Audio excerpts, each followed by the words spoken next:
নমস্কার বন্ধুরা, পিউ রান্নাঘরে আপনাদের সকলকে স্বাগত। আজকে আমি আপনাদের জন্য একটা দারুণ নতুন রেসিপি নিয়ে চলে এসেছি। কোনো রকম ছানা কিংবা ময়দা ছাড়া ঘরে থাকা উপকরণ দিয়ে খুব সহজেই আমি আপনাদের ল্যাংচা তৈরি করে দেখাবো। আশা করছি আজকের ভিডিওটা আপনাদের ভালো লাগবে। ভিডিওটা শেষ পর্যন্ত দেখতে থাকুন। তো বন্ধুরা, আমাদের সকলের ঘরেই তো কম বেশি মুড়ি থাকে। তো অনেক সময় দেখবেন মুড়ি খাওয়া হয় না বেশ কয়েকদিন, সেই সময় নরম হয়ে যায়, তো সেই মুড়ি খেতে ইচ্ছা করে না। তো সেই রকম মুড়ি দিয়ে আজকে আমি আপনাদের ল্যাংচাটা তৈরি করে দেখাবো। আর আমি এখানে তার জন্য এক বাটি মুড়ি নিয়েছি। এই মুড়িগুলো প্রথমে গুঁড়ো করে নেব। আমি মিক্সিং জারের মধ্যে মুড়িগুলো গুঁড়ো করব, তার জন্য দিয়ে দিচ্ছি। যদি আপনাদের বাড়িতে জার না থাকে এরকম, তাহলে শিলপাটাতে বেটে নিতে পারেন। সব মুড়িগুলো একসাথে দেবো না, অল্প অল্প করে গুঁড়ো করে নেব। বন্ধুরা, আমি মুড়িগুলো গুঁড়ো করে নিয়ে চলে এসেছি। আর দেখুন, এই এক বাটি থেকে কিছুটা কম হয়েছে গুঁড়ো। এই গুঁড়োটা মুড়িটা আমি এবার একটু চেলে নেব, কারণ এর মধ্যে গুঁড়ো করার পরেও কিছুটা দানা থেকে যায়। একটা বড় চালনের মধ্যে চেলে নিচ্ছি। এইরকম ভাবে চেলে নিলে একটু মিষ্টিটা বেশ মোলায়েম হয়, নয়তো যদি দানা থেকে যায় তাহলে মিষ্টির গায়ে একটু খোঁচা খোঁচা থাকে যায়। তাই এরকম ভাবে একটু চেলে নেওয়ার চেষ্টা করবেন।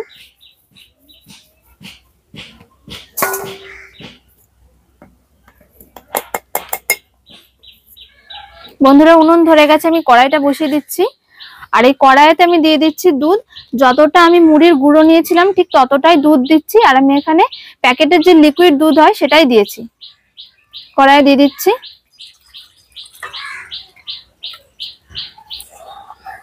দুধটা একটু ভালো করে জাল দিয়ে নেব।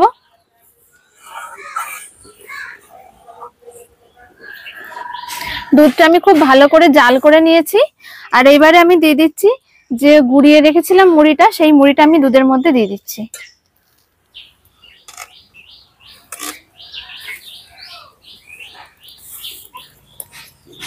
ঘন ঘন নাড়তে হবে, নয়তো বসে যাবে মুড়িটা। তাই ঘন ঘন দুধে দিয়ে মুড়িটাকে নাড়তে হবে।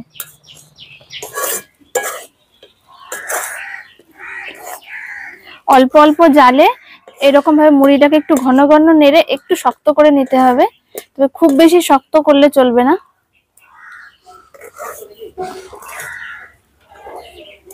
একটা ডোয়ের মতন তৈরি করে নিয়েছি। এটা আমার তৈরি হয়ে গেছে। আমি এবার নামিয়ে নিচ্ছি কড়াই থেকে।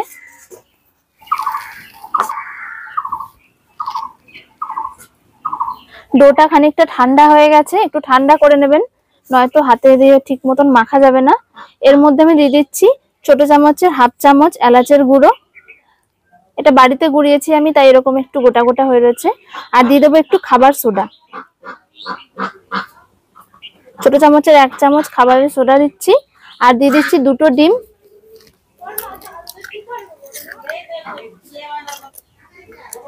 দুটো ডিম ফাটিয়ে দিয়ে দিয়েছি। ভালো করে মেখে নেব ডিম দুটো দিয়ে।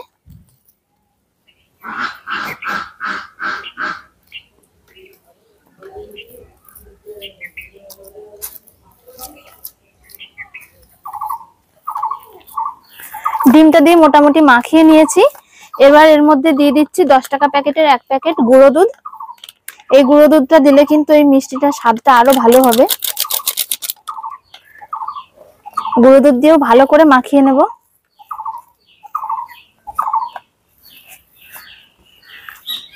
বন্ধুরা, এর মধ্যে ডিম দিয়েছি দেখে হয়তো অনেকের মনে হবে যে ডিমের হয়তো আষ্টে গন্ধ বেরোবে। তো এলাচের গুঁড়ো দেবেন, কোনো রকম কিন্তু আষ্টে গন্ধ বেরোবে না। এর মধ্যে দিয়ে দিচ্ছি 1 চামচ ঘি। এই ঘিটা দিলে মিষ্টির স্বাদটা একদম মনে হবে পুরোটাই হয়তো ঘিয়ে তৈরি হয়েছে। ঘিটা দিয়েও খুব ভালো করে মেখে নেব। আর এরকম একটু চেপে চেপে মাখতে হবে।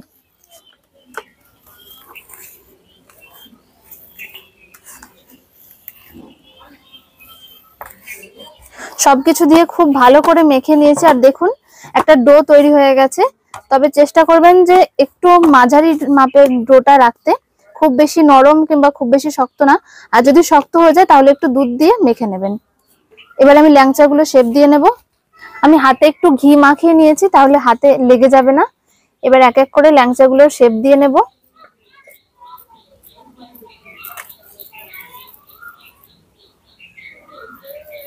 আমি এরকম লম্বা লম্বা শেপে তৈরি করে নেব।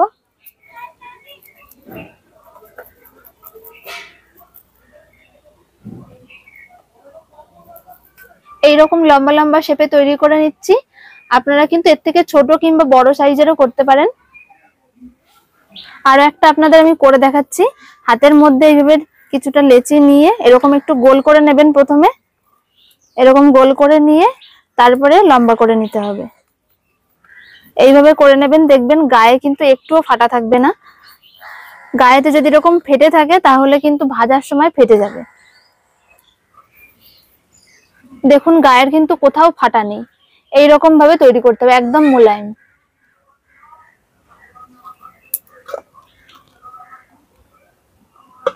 বন্ধুরা, আমি এবার চিনি শিরাটা তৈরি করে নেব। আর আমি এই বাটির 1.5 বাটি চিনি নিয়েছি, দিয়ে দেব কড়াইতে। 1.5 বাটি চিনির জন্য আমি দিয়ে দিচ্ছি 1 বাটি জল।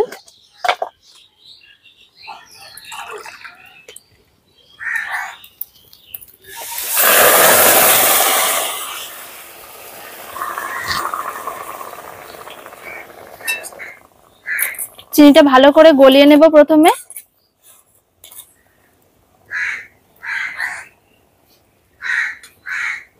চিনির শিরাটা 1 তার কিংবা 2 তার হবে না, একটু চিটচিটে হয়ে গেলেই কিন্তু চিনির শিরাটা তৈরি হয়ে যাবে। ততক্ষণ আমি জাল দিয়ে নেব ভালো করে। আর এই সময় কিন্তু আপনারা এর মধ্যে এলাচ দিতে পারেন, আমি দিচ্ছি না, তবে চাইলে আপনারা দিতে পারেন। এলাচ দিলে একটু খেতে ভালো লাগে। চিনি শিরাটা তৈরি হয়ে গেছে। দেখুন এরকম খুন্তি দিয়ে তুললে কিন্তু এরকম তার হয়ে নামছে। এরকম হয়ে গেলে কিন্তু বুঝতে হবে যে শিরাটা তৈরি হয়ে গেছে। আমি তবু একটু দেখিয়ে দিচ্ছি। এইভাবে হাত দিয়ে দেখুন একটা চিপচিপে ভাব এসেছে। এরকম চিপচিপে ভাব আসলেই নামিয়ে নেব। চিনি শিরা তৈরি হয়ে গেছে। এবার আমি ভেজে নেব ল্যাংচাগুলো। তার জন্য কড়াইয়ে দিয়ে দিচ্ছি সাদা তেল। আর একদম চুবু চুবু তেলে ভাজতে হবে, তাই একটু বেশি করেই তেলটা দেবেন। ভালো করে তেলটা গরম করে নেব। তেলটা মাঝারি করে গরম করে নিয়েছি। এবারে ল্যাংচাগুলো দিয়ে দিচ্ছি ভাজার জন্য।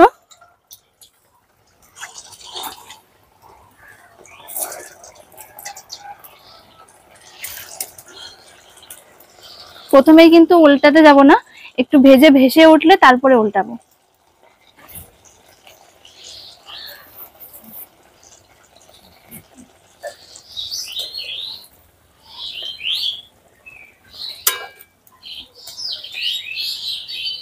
অল্প অল্প জালে আস্তে আস্তে করে ভালো করে ভেজে নেব, কালো করে।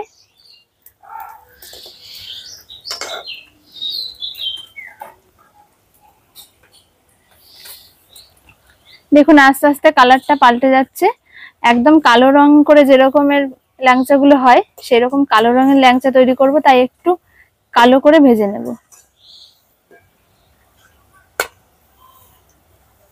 দেখুন খুব সুন্দর করে ভালো করে ভেজে নিয়েছি একদম। এবারে তেল থেকে তুলে সরাসরি আমি দিয়ে দেব চিনির রসে। ভালো করে তেলটা ঝরিয়ে নিতে হবে।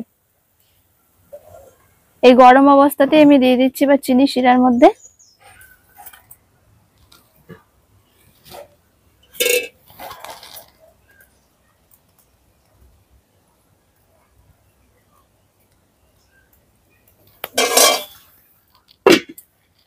বাকিগুলো একইভাবে ভেজে নেব।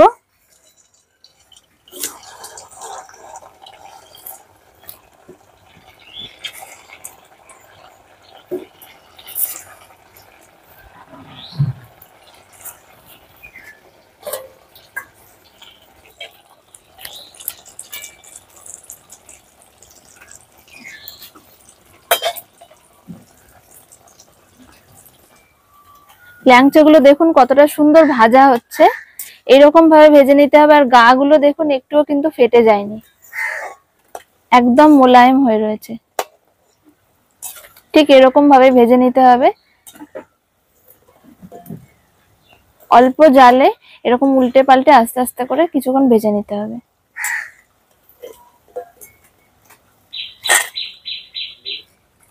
দেখুন কতটা সুন্দর লাগছে দেখতে, ফুলে একদম ডবল হয়ে যাবে মিষ্টিগুলো।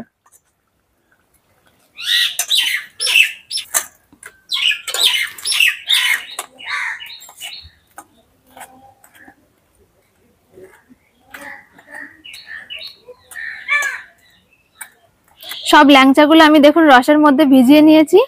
এবার এই রসের মধ্যে ভিজিয়ে আমি 2 থেকে 3 ঘন্টা এরকম ভিজিয়ে রেখে দেবো। তাতে করে কিন্তু মিষ্টির মধ্যে রসটা খুব ভালো করে যাবে। একটু সময় হাতে নিয়ে এই কাজটা করবেন, তাহলে মিষ্টিগুলো খেতে আরো ভালো হবে।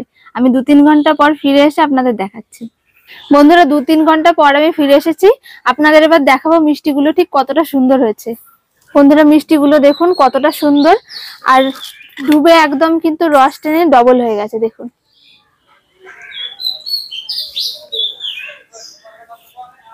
আমি মিষ্টিগুলো একটা ভেঙে দেখাচ্ছি আপনাদের। বন্ধুরা মিষ্টিটা দেখুন কতটা নরম হয়েছে, আর ভিতর পর্যন্ত দেখুন রসটা গেছে, একদম কিন্তু নরম তুলতুলে হয়েছে। দেখুন ভিতরটা দেখুন, দেখেই বুঝতে পারবেন এটা কতটা নরম হয়েছে।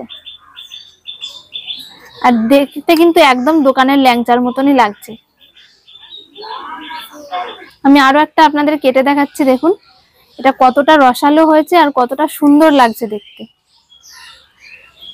দেখুন কতটা নরম হয়েছে আর রসালো হয়েছে। দেখুন ভিতর পর্যন্ত কিন্তু রস গেছে, এই দেখুন। তো বন্ধুরা আপনারা দেখলেন সামান্য কয়েকটা জিনিস দিয়ে, ঘরে থাকা উপকরণ দিয়ে কি করে খুব সহজে ল্যাংচা তৈরি করে আপনাদের দেখালাম। আশা করছি আজকের ভিডিওটা আপনাদের সকলের খুব ভালো লেগেছে। খুব কম জিনিস দিয়ে খুব কম খরচে এরকম ল্যাংচা যদি আপনারা বাড়িতে তৈরি করে নেন, তাহলে কিন্তু সকলে খুব খুশি হবে। আশা করছি আজকের ভিডিওটা আপনাদের সকলের ভালো লেগেছে। ভালো লাগলে একটা লাইক করবেন এবং কমেন্ট করে জানাবেন। দেখা হচ্ছে পরের ভিডিওতে। সকলে ভালো থাকবেন, সুস্থ থাকবেন।